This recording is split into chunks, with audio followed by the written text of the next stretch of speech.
Well, hi Joe, it's my pleasure to welcome you here to the ATO for our Learning and Development Expo month. It's terrific to have you join us today. Thanks, Vanessa. Joe, you've had a successful career and a very interesting life, and considering that you were born with a severe visual impairment, what's been the secret of your success? Well, I guess, as you say, I have had some challenges in my life due to my visual impairment, and at the same time I've also, I guess, been really fortunate that I have some great strengths as well. But I'd say that it's not really the strengths or weaknesses that make the difference in success in life. For me, it's really about your attitude, and I guess I've grown up with a real strong desire to be the best that I can be, to lead a fulfilling life and to try and make the most of what my life has to offer.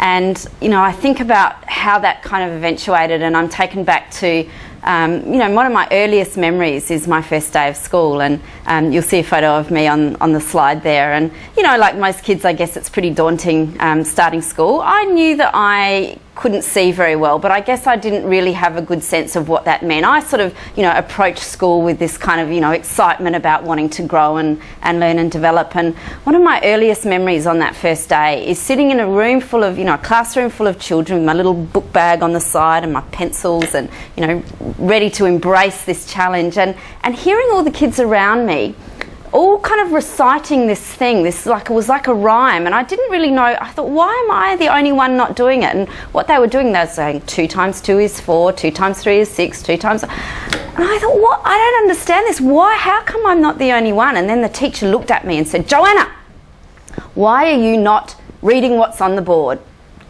And it was like the first time that it really kind of dawned on me. I thought, there's something on that board that I can't see. Everyone else can see it, and I can't. This is a problem. It was like a real kind of decision point at that point where I went, okay, I can't see very well. I'm going to have some challenges in life. I can sit back and go, it's too hard.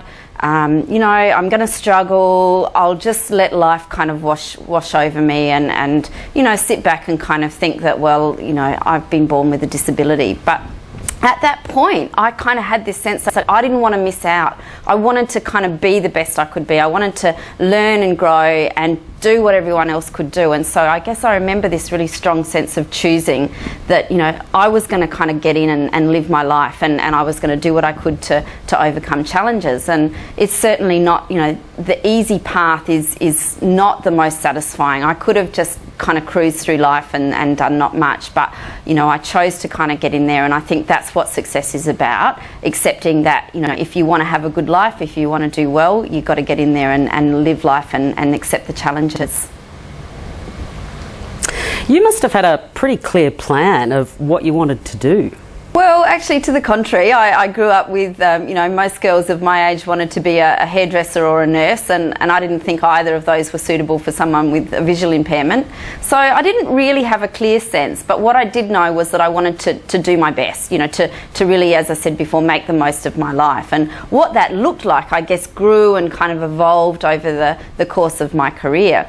I've certainly, I started off in the rehabilitation field, and I had a reasonably steady progression from case manager up to regional manager. Then I took a bit of a sideways step and moved into the sport field. Again, a little bit of a climbing up the ladder, I guess. Some difficult situations arose, and I kind of took some time off. I went backwards a bit. I moved back to Adelaide, having moved initially from Adelaide to Canberra.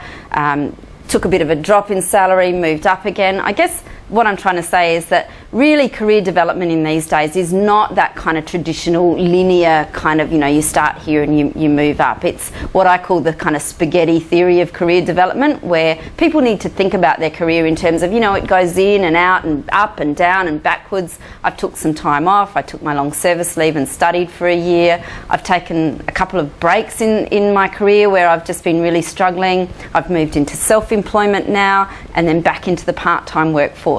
So I guess I'd really encourage people to think about the career as not just a set kind of plan, and in 50 years' time I want to get to the end of my career and I will have achieved this.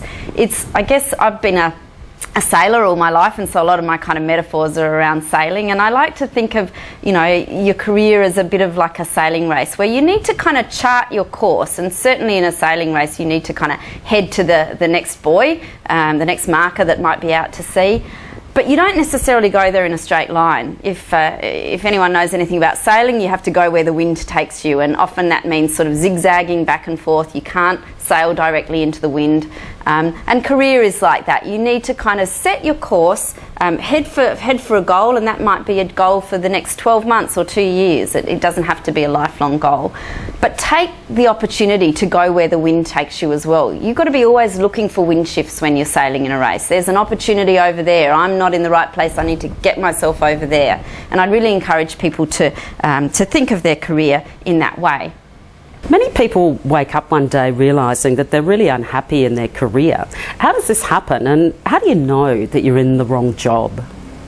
Well, you know, most of us grow up with lots of messages coming from, you know, our parents and our families and our teachers, and, you know, we sort of tend to often move into careers not necessarily because we've done a lot of, you know, hard thinking about what we really want to do. So it makes sense that there are times in our lives where we suddenly kind of wake up and go, how did I get here? Why am I in this job? It's because someone else pushed me into it, or circumstances took me here. And I guess that's okay if you're happy in that job. But in my coaching practice, I guess, see many people who are not happy in their career. And so I get people to really think about why you're not happy. You know, are you just having a bad day? Are you working on a particular project that's maybe, you know, not great, but you're going to move back into a more fulfilling role? And I ask people to really think about how this sort of concept of alignment, how aligned are you with the really core important things in your job? And those core things, in my view, are the values of the organisation and the values of the people that you work with. How strongly are you aligned with those values? Are you being able to use your strengths to the maximum ability in your role? Does your role give you a sense of meaning and purpose? So, to kind of understand that, people need to do a bit of, you know, internal sort of soul searching. I see many people who are really not clear about what their own values are and what their own strengths are and what is important to them in terms of meaning and purpose. Once you know that, you can then really kind of see how closely aligned you are with your role. If there's just a bit of tweaking around the edges, you might be able to change that. You might be able, you know, you might be really aligned with the values of your organisation, but struggling a bit in the job that you're actually doing. So then you don't have to kind of change, you know, organisations or change careers. You just maybe need to move into a different role. If you're really struggling, you know, if the role's great, you're using your strengths and you love what you're doing, but you're finding that your core values are really mismatched with those of your organisation, then maybe it's time to shift. And I think this concept of alignment is really important kind of psychologically as well, because when we're really unhappy in a job, the first thing we tend to do is kind of blame the things around us. We blame our boss for being hopeless. We blame the organisation for not meeting our needs. We blame the government. We, you know, blame our families. And that kind of sets up this real negative, you know, victim kind of approach. When I talk about alignment, I guess it gives more of a sense of, look, you know, it's no one's fault, it's circumstances. You're in a job that's mismatched to your core sense of values and meaning and purpose. What can you then do about that in order to make some changes? It's just a different way of looking at it rather than kind of, you know, blaming other people for what's actually happened to you in your job. So Jo, what has happiness got to do with it? Well, happiness is the field that I specialise in, and I guess more accurately the field of positive psychology, which is the science of happiness, well-being and optimum human functioning. It's really looking at you know, what's right with people and teams and organisations, and how do we build on that, and how do we I guess capitalise on that so that we feel happy and we're actually, you know, satisfied and fulfilled. It's scientific in that it's not just, you know, Joe's theory of happiness or you know, somebody who's a good entrepreneur who came up with this, you know, I was happy once and this is what I did. This is a scientific field, and there's studies that are done that actually describe what actually does genuinely make us happy and why that's important. And so I guess when we talk about happiness, often people assume that things like having more status, having more salary, having a better job, having more money, having more gadgets, having the latest iPhone, all of those things people tend to associate with happiness. And what we know from this scientific study of happiness and positive psychology is that that's really a myth. Those things make us happy in the short term, but the happiness and the kind of positive affect that goes with getting a new job or getting a new car or being good looking and being famous really doesn't last for very long. There's a concept called hedonic adaptation where we basically just get used to the kind of emotional sort of high that we get, and then we look for something else beyond that. So there's a kind of a sense that the genuine happiness, that real well-being, comes from things that are much more kind of within us, much more within our own kind of being, much more within our control. So things like having really strong positive emotion in our lives, being engaged in what we're doing, really kind of understanding and loving and being totally sort of involved in and at one with the work that we're doing. Having really strong, positive, nurturing relationships, setting small goals and being able to accomplish them and making progress towards them, and having this sense of meaning and purpose in our life, knowing that what we're doing actually does contribute to something bigger than ourselves. So those are kind of the ingredients of really authentic, true happiness. And what we know from the study of happiness is that those things, those ingredients, we can influence them, we can actually develop them in ourselves, and they make us not only feel good. Obviously being happy and having a good sense of well-being is rewarding, but those things lead to a whole range of kind of performance and success and accomplishment factors. So we kind of think that we've got it around the wrong way. We think that by getting a job or a promotion or a new car, we're going to be happy. In fact, what actually the science tells us is that once we kind of work on our own happiness and our own satisfaction, then we're more likely to actually improve in performance in a whole range of measures. So, for example, having a ratio of 3 to 1 happiness to positive to negative emotion in our lives leads to a whole range of kind of cognitive improvements, like we're more creative, we solve problems better, we're more resilient.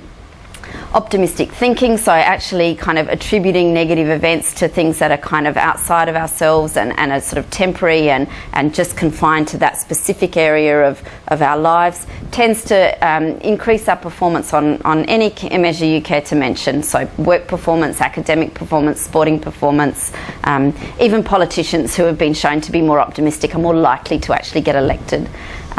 So there's a whole lot of stuff that we can do to kind of improve our well-being that contributes to not only our satisfaction in our current role, but is more likely then to help us in our kind of career development. We're more likely to actually look for jobs that perhaps we wouldn't have considered before. We're more likely to do better at interviews. We're more likely to be more successful in the promotion that we get, and more likely to then be kind of happy as a result of it.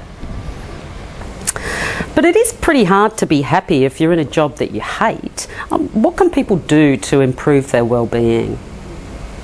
Well, that's right. I guess, a lot of the field of positive psychology is saying, well, what can you actually do about the negative circumstances that we all face? It's not denying the fact that bad things happen. It's not that sort of Pollyanna, just get over it. You're in a bad job, well, just get on with it and be happy. It's saying, look, things are not always great. What positive psychology tells us is that we can actually build up our kind of our resilience and our well-being so that we can better cope with the negative circumstances that are around us. And in a job situation, I guess I'd really encourage people to think about their job as a kind of a series of building blocks that they can actually have influence on. I guess a lot of people think, well, this is my job, I'm stuck in it, I've got no choice, I've got no control, no autonomy, this is my job description, I have to do what I'm told. And, to a large extent that's true. We are employed by an organisation to do a particular task, and the organisation expects that of us. But I'd encourage people to think about what can be kind of shifted within those kind of broad constructs of your job, and particularly around those areas of well-being that I spoke about. So you might have a really difficult circumstance in your job at the moment. Your boss might be miserable, your team might be kind of, unhappy, the job that you're doing is mindless. But what can you do to shift some of that so that you have a greater sense of well-being? So I mentioned positive emotion as being a really key, and the fact that it's not just being, happy and fun all the time, but it's actually important to have a ratio of 3 times as much positivity as negativity in our lives. So you might not be able to change the negative circumstances, but we can ask people to really look at what what positive emotion can you bring to your workplace? And not just fun and laughter and happiness, but some of the really much more kind of deeper, quieter positive emotions like joy and inspiration and kindness and awe and interest and hope and zest. They're all positive emotions that as an individual, as a team, as a work group, you might get together and think about how you can kind of build that emotion into your work day. In terms of engagement in your work, I'd ask people to look for how they can kind of challenge their self. Engagement is really like a kind of a fine line between being sort of totally comfortable and totally kind of in a space of, challenge and anxiety. If you can get the balance right where you kind of got some challenge and you're learning and growing and developing, but not so much that you've kind of tipped yourself over into a sort of high state of, fear and anxiety, is going to kind of bring about maximum engagement for you. So what can you shift in your job? What tasks can you take on to kind of grow and develop that challenge you without sort of being too onerous? How do you use your strengths in your job? So what are your key strengths and how can you bring them in to the work that you're doing, even if it's not strictly part of your job description? And then how do you find a sense of meaning and purpose in your work? And that's often about perception. Nobody can tell you that as an employee of the tax office you must find meaning in the fact that you're contributing to the growth of our country by supporting taxpayers to comply with taxation. If that's what you think, that's your sense of purpose, that's absolutely fantastic. But it might be just around, as a team leader or as a colleague, my job is really helping the next person that contacts me with their query, or supporting my team, and I get, my sense of meaning and purpose from being a good team player. But knowing what it is that gives you purpose and then looking for ways to enact that is a really critical part of job satisfaction. You don't have to change jobs to do that. You just have to think about what gives you a sense of contribution.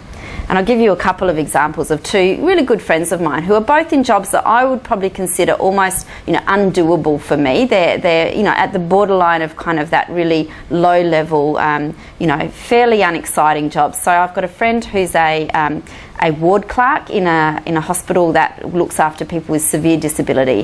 Her environment is very negative, both from the point of view of the dire circumstances of the people that she's working with, as well as the team that she's working in and the people who come to work with a kind of sense of misery and unhappiness in their day-to-day job.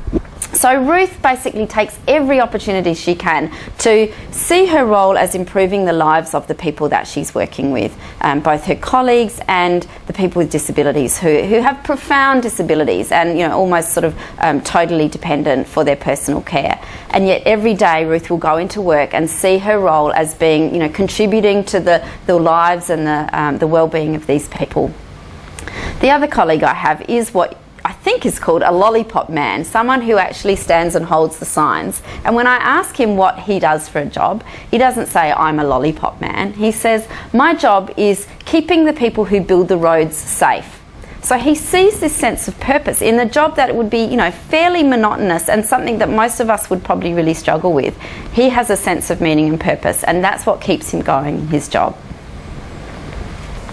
What about options for development, Jo? Do you find that people look too narrowly at what's available? Yeah, look, I think, Vanessa, you would probably have the same perception, I guess, is that people tend to want to kind of go to training and conferences as their kind of thing for development. And if they're not going to training and conferences, then, they feel that they're not being developed. And I guess what I would say, I think that is probably more about being valued by your employer, being chosen to, for development, being picked to go to a conference, than the actual kind of concept of, I'm going to this thing to learn more. And so I guess I see training. Training is very important, absolutely. People need to learn skills and they need to build their knowledge, particularly in a technical context in departments such as ATO. But I kind of see it a bit like, when you go on holidays and you just kind of visit a country and you take a few holiday snaps and you go home and you sort of got a few good memories and a couple of photos, and that's sort of really, the end of it. You don't ever look at your photo album again. That's okay, you've had some pleasant memories, you've had a nice time at the training. Has it really been helpful in your development? Maybe not so much. the kind of holiday experience, and this is kind of my analogy to a different sort of development, is, you know, where you go on a holiday and you have one of those kind of full immersion holidays. You know, you're experiencing a culture, you're in there living with a culture, you might be, you know, building a house or a school, you're, you know, working with the local people, you're sort of embracing everything. That's the kind of development opportunity, I guess, that I see as being much more sort of relevant. And I'm not suggesting that everybody, you know, the tax office sends everybody off on an immersion holiday. It's the analogy of find some development that allows you to really experience things, take on a project, get involved in stuff, make mistakes, sit back and reflect on what you've done. Those are kind of, you know, the type of learning and development kind of opportunities and experiences that are going to really genuinely help you grow and develop, as opposed to, you know, simply going off to a training course. So the sorts of options, I guess, that I see, and it's like a kind of a, you know, picking from a smorgasbord of what's available, is to, you know, you could go off and read some journal articles or read a publication. Come back and tell your team about what you've learned. Share that with people. Join a professional community. If there isn't one in your organisation or in your team or in your work group, then create one. Find opportunities to share your knowledge with people and to learn and grow through those strategies. Look for ways to improve something. If you want to learn and grow and develop, look around you and see what kind of needs improving, what processes need improving, what documents could be kind of clearer, how you could provide a better customer service. Look for opportunities to mentor and train and develop other people. Even when you've got to the point where you feel like, you know, I can't learn any more about this particular topic, the best way to learn more about it is to teach somebody else. So take on a role where you're mentoring somebody. Get feedback from people, not just technical feedback about your knowledge, but ask for feedback from your supervisor, from your peers, from your clients, from your customers about what you're doing well and what areas you could develop in, particularly in the sort of softer skills around the sort of, you know, behaviours and leadership competencies.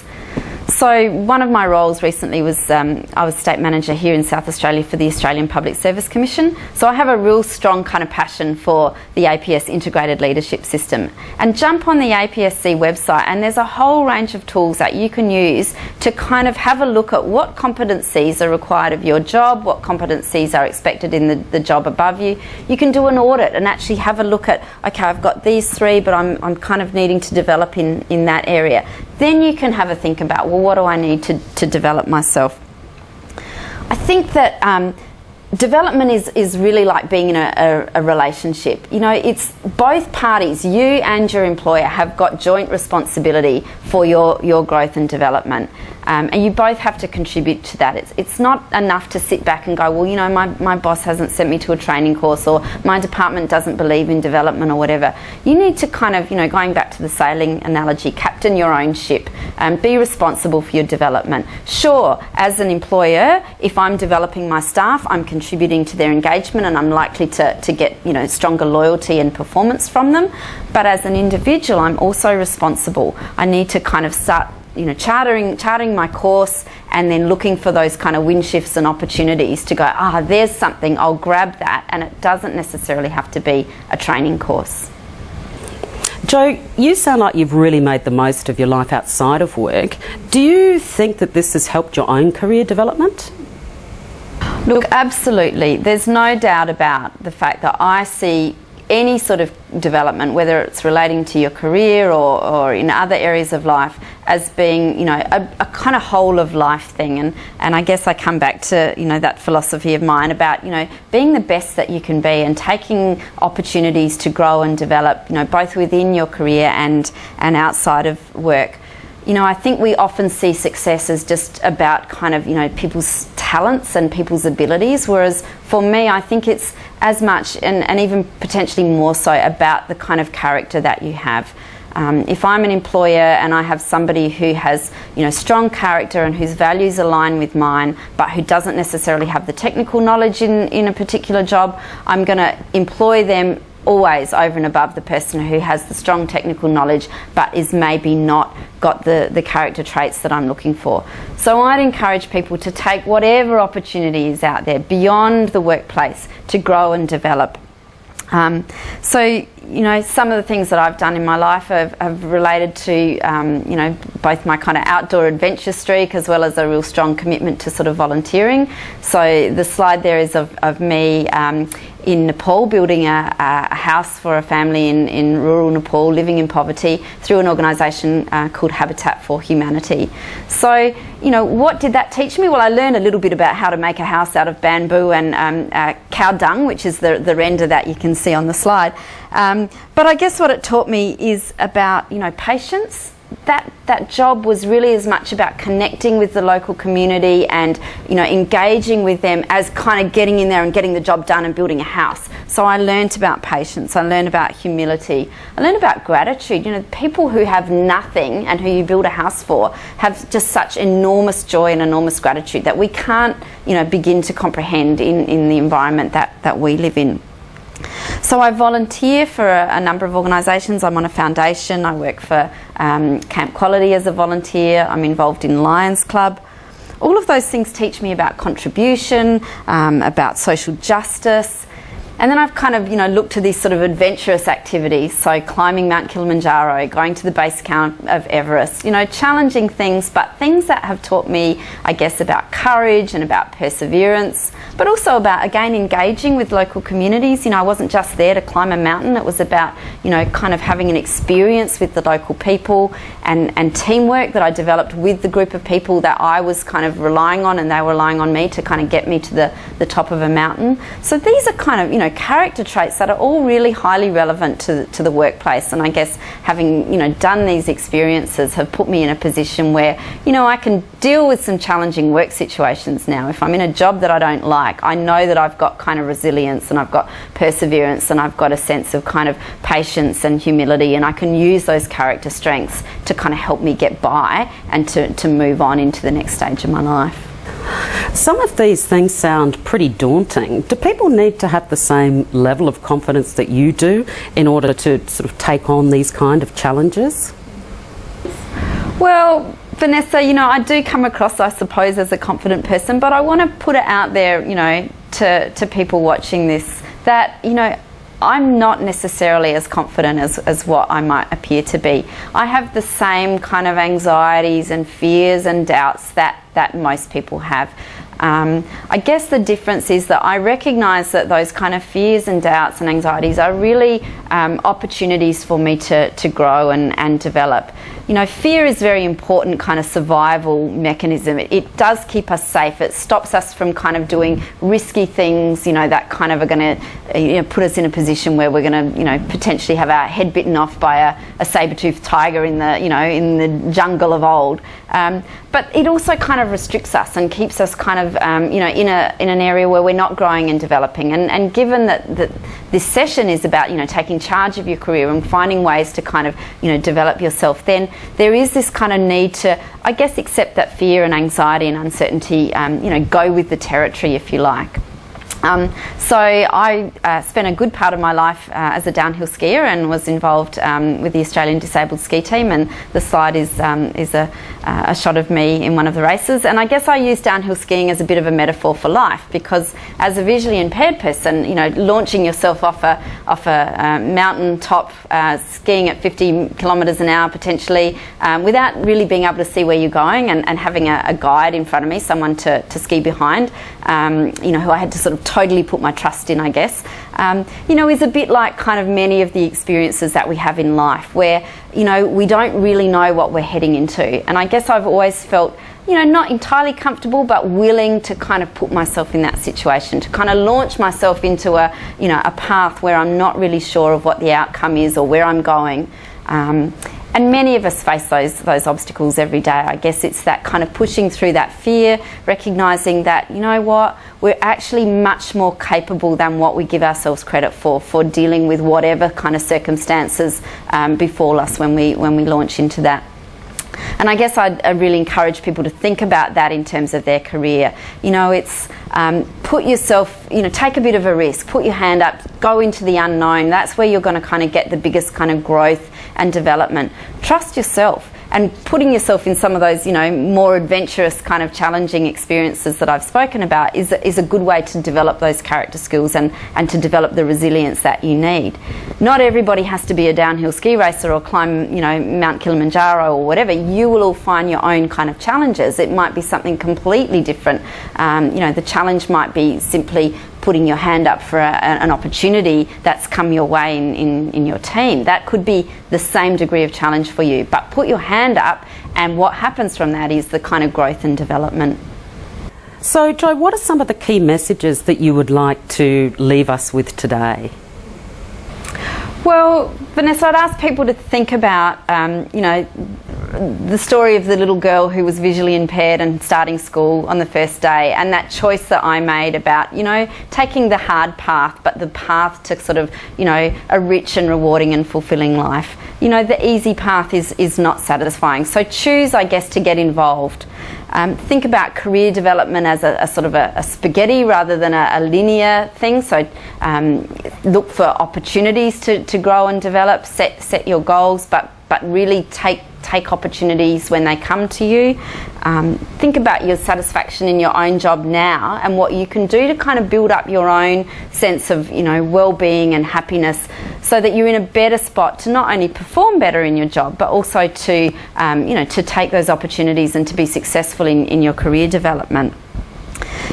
Think about how you might change your job so that you're getting more positive emotions, so that you feel that you're contributing more. There's a greater sense of meaning. What can you change that kind of gives you that ability in your day-to-day kind of role without having to necessarily completely change jobs? Think about career development as a kind of a smorgasbord of options where you're able to sort of pick and choose, and there's so much more to developing yourself than just simply going to training courses. And think about it in context of character development and leadership competencies and the sort of soft skills, not just necessarily sort of technical knowledge. Look beyond the workplace, think outside the square and go, what else can I do in my life that kind of gives me that sense of growth and development? And recognise that, I guess, fear is a bit of an indication that that you're about to kind of step outside of your comfort zone, but with that comes this whole kind of potential for growth and development. So what can you kind of do that helps you to sort of understand that fear and anxiety and uncertainty, they're certainly par for the course. Everybody experiences them, and the people who do well in life and who are successful are able to kind of accept that and kind of move through it. I guess I'd really ask people now to think, well, what is it that you're currently doing to kind of take charge of your own career development? What are you really genuinely taking responsibility for? What's one thing that you could do in the next week that would actually, take a step towards developing yourself in your career? And what's stopping you from doing that? Can you overcome whatever it is that's stopping you? What help do you need? I'd really ask people, I guess, to go away from today committing to take action. And that action doesn't have to be climbing a mountain. It could be one small step. But if you don't commit to taking action, then nothing will change for you. Well, thank you so much, Jo, for your thoughts, your examples and your inspiration today. It really has been a pleasure having you here at the ATO. Thank you. That's my pleasure, Vanessa. And I wish you and everyone at ATO the best in your future career development.